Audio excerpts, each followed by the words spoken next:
Well, there's some big question marks at the moment. I guess, we've got the election coming up tomorrow, and shortly after the election, within 10, 11 days or so, I understand that we'll be restarting those Brexit negotiations. And that's the big question mark, is that access for UK lamb into the European single market. At the moment, around about 35% of our production would be exported, and virtually all of that, 96%, would go into the European single market, tariff-free at the moment. So the nature of the trading deal that we come out with is going to be crucial. If we end up having to pay tariffs on lamb going into Europe, the future for our markets could be really quite difficult. We've had a lot of talk about opening up in free global market players and opening up trade deals with countries right across the globe, but that will take time. So my big concern, I think, is that period between 18 months' time when we come out of Europe and maybe 5 or 10 years when maybe some new trade deals open up. That period could be quite tough, actually. And I think, I've been saying recently that we should be looking at our level of self-sufficiency and the development of our own domestic market, and consider whether we would be more secure and sustainable if we developed our domestic market here. It might help us be more resilient and overcome some of that volatility.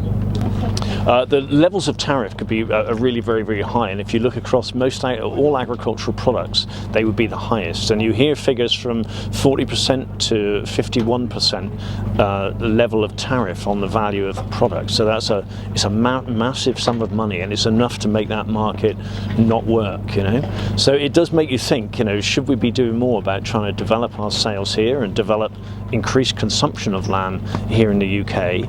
And if we do that, then we would either need some protection from cheaper lamb coming in from elsewhere in the world, in New Zealand, Australia, where else, other places, or we'd need to do more on promotion and incentives or encouragement for our consumers to buy British product, and we probably need a balance of both of those. So, I think it's a strategy that we should be considering, whether we can develop our market more, increase consumption here, and both protect ourselves, but also promote our UK producers to our population here.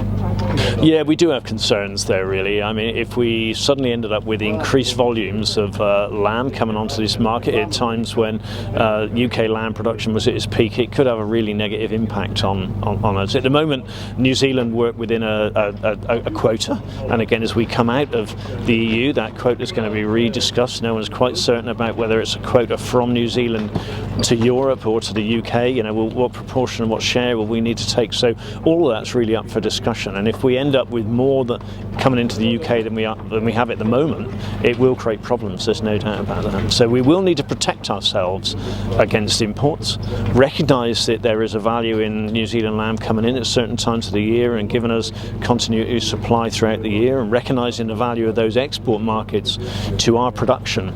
But it's just going to add to the volatility that we're going to see over these next few years.